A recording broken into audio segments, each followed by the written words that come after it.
Good morning, guys. Welcome to another episode of Coach's Corner. So today I want to talk to you guys about our inner critic. If you guys want to expand and grow in life, then you need to start talking to your inner critic. In my coaching practice, I see a lot of people, and a lot of people come to me because they want to have a change, or they're in the middle of a transition and they need help with that. And when we're learning and we're growing, we're bound to make some mistakes, and our inner critic starts to talk to us, and that's what kind of holds us back. When I talk about our inner critic, I'm talking about that really negative voice that tells you, like, you're not good enough, you should have done better, this was a mistake, your sixth grade teacher was right when they said that you will never amount to anything. Just like really horrible things that you probably wouldn't even say to anybody. You wouldn't talk to like that. So why would you ever speak to yourself in that way? Let's differentiate between the inner critic and our inner voice. I'll talk about the inner critic first. This is a voice that holds us back and doesn't allow us to grow and expand. It actually keeps us down. It makes us shrink. So first thing first is recognizing what that voice is, and recognizing that that voice did not belong to you at one point in your life. It is a voice that belonged to someone else who caused you a lot of trauma in your life. Maybe not directly, maybe it's our perception of how the event happened, and it turns into this really negative voice that speaks to us every time we make a mistake. Now, your inner voice is the voice of a greater purpose. If you are a person of faith, you may think about it as a voice from God. Or if you're a spiritual person, you think about the voice from the universe and a greater purpose. That is the voice that leads us forward and makes us expand and grow into better human beings. That is a voice that we should listen to more often, not the inner critic. However, today we're talking about the inner critic. So here's the thing. When you're starting out in anything and you're growing and expanding and you're trying new things, you're bound to make mistakes. And when you make mistakes, it's okay. It's okay to fall. It's a great sign when you are making mistakes. It shows that you're trying. You're trying your best and you're trying new things. Every time you do something new, perfect. For me, for example, I was talking to a friend of mine yesterday, and he was saying that I watched one of your old Unlocking Lily episodes and I laughed. And that was so, I wouldn't say it was hurtful. It was just embarrassing. It was embarrassing. Like, why would you ever do that? I don't understand. And he's like, well, the point of this is that you want to look back at your old videos. It's going to make you feel so good because you're going to see how far you have come along. And that is very true. I have come a long way from the first time I stepped in front of the camera and made a video. But you know what?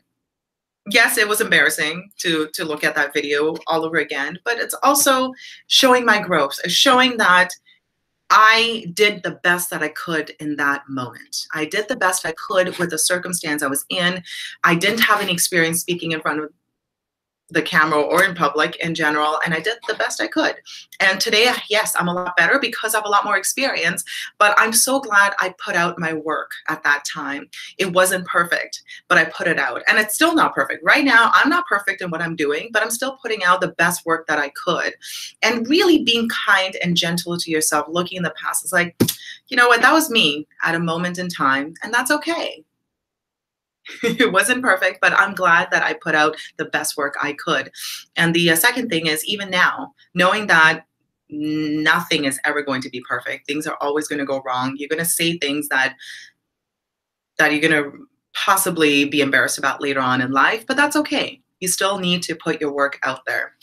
So today, I really want to challenge all of you guys to really just release your grasp a little bit.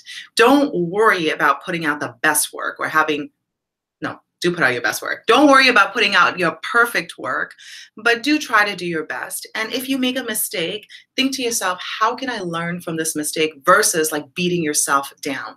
So when that inner critic starts to rear its ugly head at you when you make a mistake today, because it's going to happen. We're going to make mistakes. When we're trying and growing, we're going to make mistakes. And if that inner critic starts to talk to you, just talk back to it and say, you know what? I'm doing my best. I'm growing. I'm work in progress. This is going to get better tomorrow, but this is the most I can do at this time. And it would be great if you were more compassionate towards me. And think about think about that, right? Think about having compassion for yourself and having compassion for the inner critic as well is going to really change the way you approach things. And it seems a little counterintuitive, but it actually works. Be kind to yourself, be compassionate.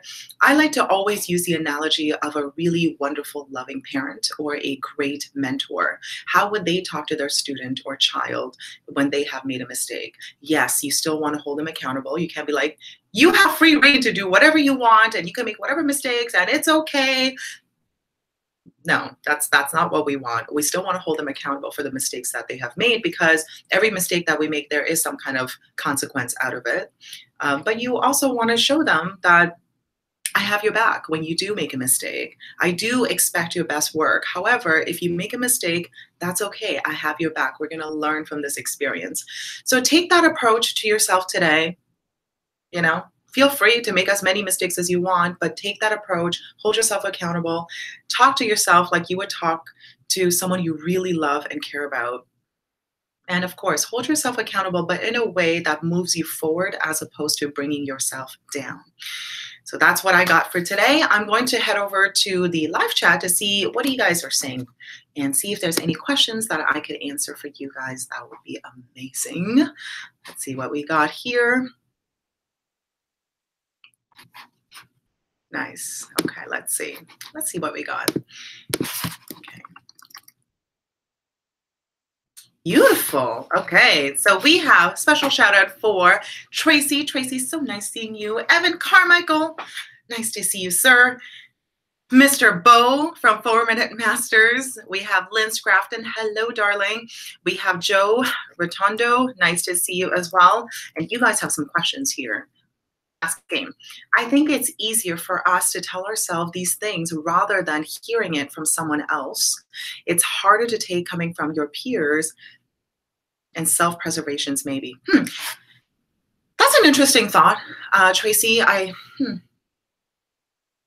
is an interesting thought that you have there, that we feel that because people are not hearing it, it might be easier to swallow.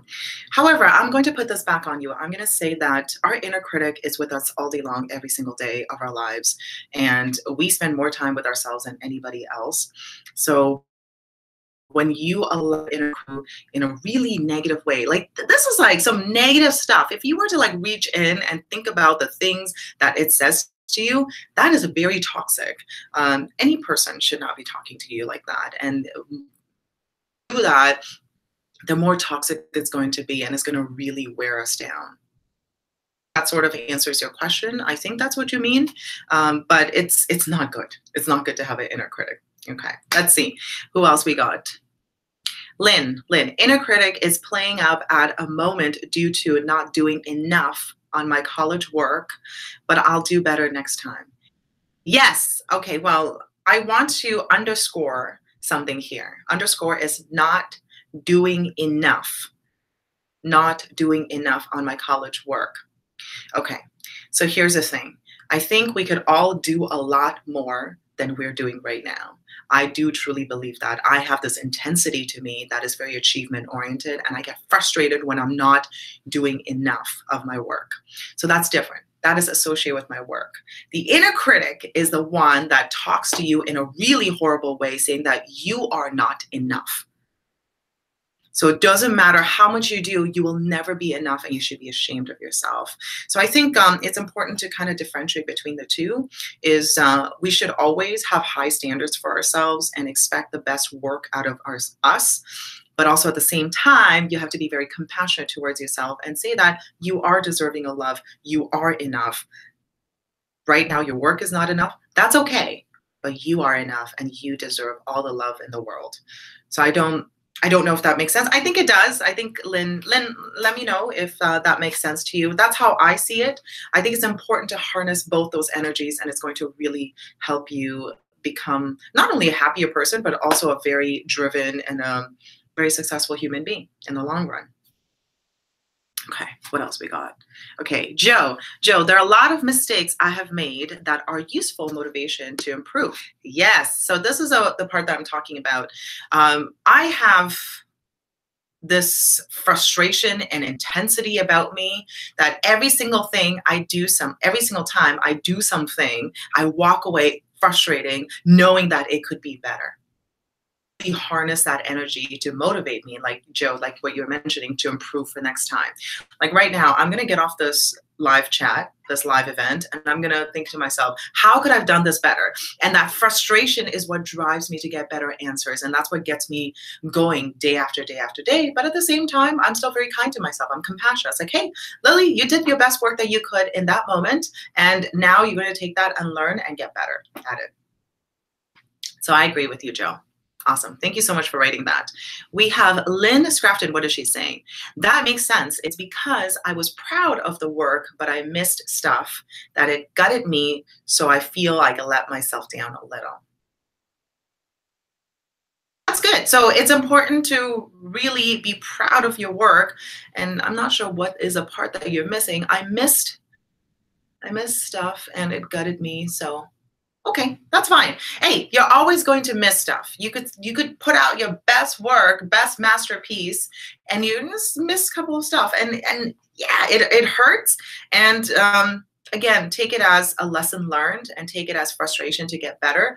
And again, we always want to look for ways to lift ourselves up. When you think about a coach, a really great coach, they are not the ones in the rafters like throwing popcorn at you and screaming at you saying that you suck, you're a terrible human being. They're the ones in your corner really raising you up. And yes, they can be harsh sometimes because like, hey, you missed that pass, whatever the case might be, but they still lift you up. So it's important to lift yourself up as opposed to like just completely bashing yourself down, which is not a good thing.